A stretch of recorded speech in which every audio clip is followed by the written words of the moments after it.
December ಅಲ್ಲಿ ಮುಚ್ಕೊಳ್ಳಯ್ಯ ಮುಚ್ಕೊಳ್ಳಿ ನೀವು ಗಲಾಟೆ ಮಾಡಿ ಬಂದವರು ನೀವು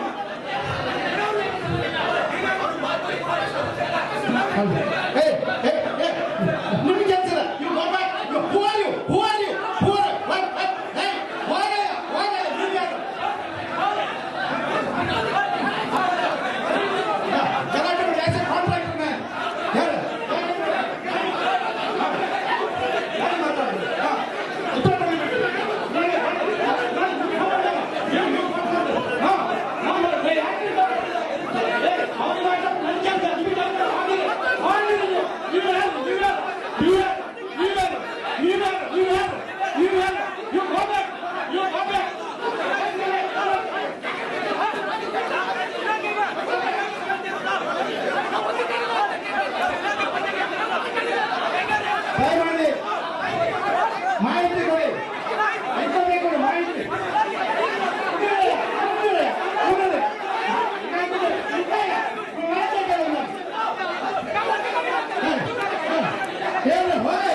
ದೌರ್ಜನ್ಯ ನಡುವಿಲ್ಲ ಸಭೆ ಆಗಲಿ ದಯವಿಟ್ಟೆಲ್ಲ ಕೂತ್ಕೊಳ್ಳಿ ಎಲ್ಲರಿಗೂ ಮಾತಾಡೋಕೆ ಅವಕಾಶ ಇಲ್ಲ.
ದೌರ್ಜನ್ಯ ನಡುವಿಲ್ಲ, ದೌರ್ಜನ್ಯ ನಡುವಿಲ್ಲ.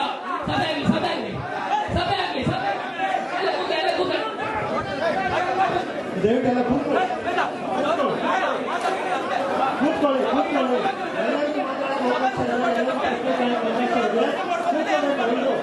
ದಯವಿಟ್ಟೆಲ್ಲ ಶಾಂತಿಯಿಂದ ಕೂತ್ಕೋಬೇಕು, ಕೂತಿಯೆಲ್ಲ ಸೈ ಮಾಡಬೇಕು. ದಯವಿಟ್ಟು ಕೂತ್ಕೊಳ್ಳಿ, ಎಲ್ಲರಿಗೂ ಪ್ರಶ್ನೆಗಳನ್ನು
ದಯವಿಟ್ಟೆಲ್ಲ ಕೂತ್ಕೋಬೇಕು, ಕೂತ್ಕೊಳ್ಬೇಕು, ಇಂಜಿನಿಯರ್ ಆನ್ಸರ್ ಮಾಡ್ತಾರೆ.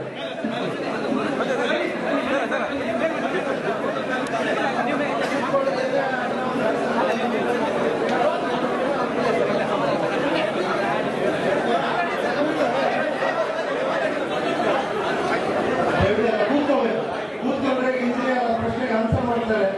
ಎಲ್ಲ ಕೂತ್ಕೊಳ್ಳಿಯಪ್ಪ, ಕೂತ್ಕೊಳ್ಳಿ. ನಾನು ದಯವಿಟ್ಟು ಹೇಳ್ತಿದ್ರೆ ಕೂತ್ಕೊಳ್ಳಿ. ಎಲ್ಲ ಪ್ರಶ್ನೆಗಳು ಕೂತ್ಕೊಳ್ಳಿ ಇರ್ತದೆ. ನಾಟಕ ಹೇಳಿ ಫಸ್ಟ್, ನಿಮ್ಮ ಭಾಷೆಯಲ್ಲಿ ಹೇಳ್ತಾರೆ. ಫಸ್ಟ್ ಕೂತ್ಕೊಳ್ಳಿ.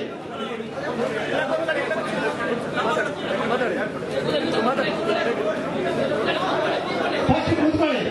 ಇಂಜಿನಿಯರ್ ಮಾತಾಡ್ತಾರೆ. ಈಗ ಕೇಳುವಂತ ಪ್ರಶ್ನೆಗೆ ಉತ್ತರ ಕೊಡ್ತಾರೆ. ದಯವಿಟ್ಟು ಎಲ್ಲ ಶಾಂತ ರೀತಿಯಿಂದ ಕೇಳಬೇಕು. ಎಲ್ಲರಿಗೂ ಪ್ರಶ್ನೆ ಕೇಳೋ ಅವಕಾಶ ಇದೆ. ಸಭೆ ಕೇಳಿದ್ರೆ ಆ ಉದ್ದೇಶಕ್ಕೆ ಮಾತಾಡಿ.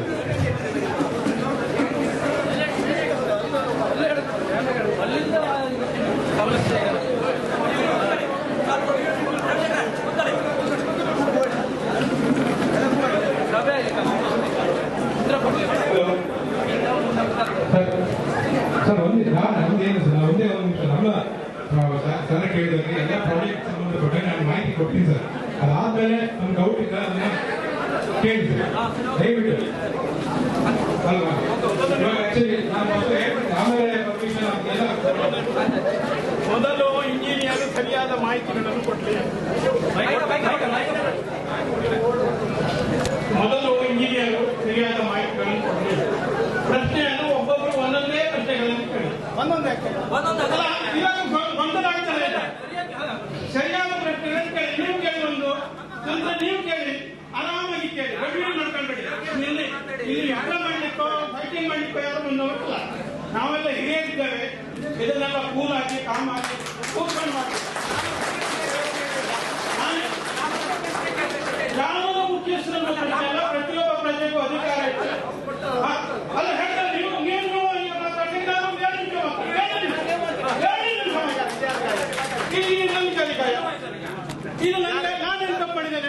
ನಾನೇನ್ ತಪ್ಪು ಮಾಡಿದ್ದೇನೆ? ಅಲ್ಲ ಈಗ ಯಾರು ಗಾಯ ಮಾಡ್ರು? ನಾನು ಯಾರು ಮಾಡಿದ್ರು ಪ್ರಶ್ನೆ? ನಾನೇನ್ ತಪ್ಪು ಮಾಡಿದ್ದೇನೆ? ನಾನು ಒಬ್ಬ ಊರಿನ ಹಿರಿಯನಾಗಿ ಗಲಾಟೆ ಆಗಬಾರ್ದು ಅಂತ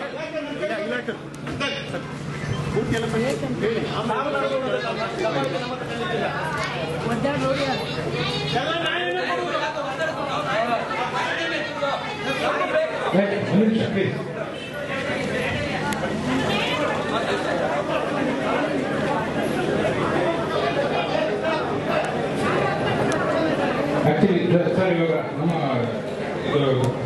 ನಮ್ಮ ಪ್ರಾಜೆಕ್ಟ್ ಬಗ್ಗೆ ನಾನು ಹೇಳ್ಬಿಡ್ತೀನಿ ಸರ್, ಆಮೇಲೆ ಕಂಟಿನ್ಯೂ ಮಾಡ್ತೀವಿ ಸರ್. ಈಗ ನಮ್ಮ ಹಿಂದೆ ಹಳೆಯದಾದ ಒಂದು ಡ್ಯಾಮ್ ಇತ್ತು ನಮ್ಮದು, ಅದು 2 ಮೀಟರ್ ಸ್ಟೋರೇಜ್ ನೀರಿತ್ತು, ಅದರಲ್ಲಿ 2 ಮೀಟರ್ ಸ್ಟೋರ್ ಮಾಡ್ತಾ ಇದ್ರು. ಇವಾಗ ನಾವು ಹೊಸದಾಗಿ 3 ಮೀಟರ್ ಸ್ಟೋರ್ ಆದಂತ ಒಂದು ಡ್ಯಾಮ್ ನ ನಿರ್ಮಾಣ ಮಾಡಿದ್ವಿ. ಅದಕ್ಕೆ ಆ 3 ಮೀಟರ್ ಸ್ಟೋರ್ ನಾವು ಇನ್ನೂ ಮಾಡ್ತಾ ಇಲ್ಲ. ಇನ್ನು ಮುಂದೆ ನಾವು ಅದಕ್ಕೆ ಹಿಂದೆ ತಡೆಗೋಡೆ ಮತ್ತು ನದಿ ಸಂರಕ್ಷಣೆ ಕಾಮಗಾರಿಗಳನ್ನ ಮಾಡಿ 3 ಮೀಟರ್ ನೀರಿನ ಸ್ಟೋರೇಜ್ ನಾವು ಅಡ್ಜಸ್ಟ್ ಮಾಡಬೇಕಾಗಿದೆ. ಮೇನ್ ಉದ್ದೇಶ ಈಗ ಏನಾಗಿದೆ ಅಂದ್ರೆ ಸರ್, ಈಗ ನಮ್ಮ ಮೇನ್ ನಾವು ಕಟ್ಟಿಂದ ನೀರು ತೆಗಿತಾ ಇದೀವಿ ಅನ್ನೋದೇ ಒಂದು ಮೇನ್ ಉದ್ದೇಶ. ಹೌದು ಸರ್, ನಾವು ಕಟ್ಟಿಂದ ನೀರು ತೆಗಿತಾ ಇದೀವಿ. ಹೇಗೆ ಅಂದ್ರೆ ನೀರು ಅಕ್ಟೋಬರ್ 15ನೇ ತಾರೀಕಿನಿಂದ ನಮ್ಮ ಈ ಲಾಸ್ಟ್ ಅಬ್ಸರ್ವ್ ಡೇಟಾದ ಪ್ರಕಾರ, ಕಳೆದ 3 ವರ್ಷದ ಅಬ್ಸರ್ವ್ ಡೇಟಾದ ಪ್ರಕಾರ ನಮ್ಗೆ ಅವಶ್ಯಕತೆ ಇರುವ ನೀರು 120 ದಿನಕ್ಕೆ ಪ್ರತಿದಿನ ನಮಗೆ 9 ಕ್ಯೂಸೆಕ್ಸ್ ನೀರು ಬೇಕಾಗುತ್ತೆ ಪ್ರತಿದಿನ. ಅಂದ್ರೆ ಒಟ್ಟು ನಮಗೆ ನಾವು ಪ್ರೆಡಿಕ್ಟ್ ಮಾಡಿರೋ ಪ್ರಕಾರ ಅಕ್ಟೋಬರ್ 15ನೇ ತಾರೀಕಿಂದ ಫೆಬ್ರವರಿ 15ನೇ ತಾರೀಕು ತನಕ ನಮ್ಗೆ ಬೇಕಾಗಿರೋ ನೀರು 96 MCFT. ಅದರಲ್ಲಿ ನಮಗೆ ಪ್ರತಿದಿನದ ಕ್ಯಾಲ್ಕುಲೇಷನ್ ಪ್ರಕಾರ 0.8 MCFT ಬೇಕಾಗುತ್ತೆ ಪಂಪಿಂದ ನಾವು ನೀರು ಲಿಫ್ಟ್ ಮಾಡೋದು. ಅದರಲ್ಲಿ ಅಂದ್ರೆ 9 ಕ್ಯೂಸೆಕ್ಸ್ ಪ್ರತಿದಿನ ನೀರು ಹೊರಗಡೆ ಹೋಗ್ತಿರೋದು ಅಕ್ಟೋಬರ್ 15ನೇ ತಾರೀಕಿಂದ ಜನವರಿ 30ನೇ ತಾರೀಕಿಂದ ಮೊನ್ನೆ ತನಕ ಓವರ್ಫ್ಲೋ ಆಗಿದೆ. ಆ ಕ್ಯಾಲ್ಕುಲೇಷನ್ ಪ್ರಕಾರ ನಾವು ಕನಿಷ್ಠ ಮಟ್ಟ ನೀರು 20 ರಿಂದ 30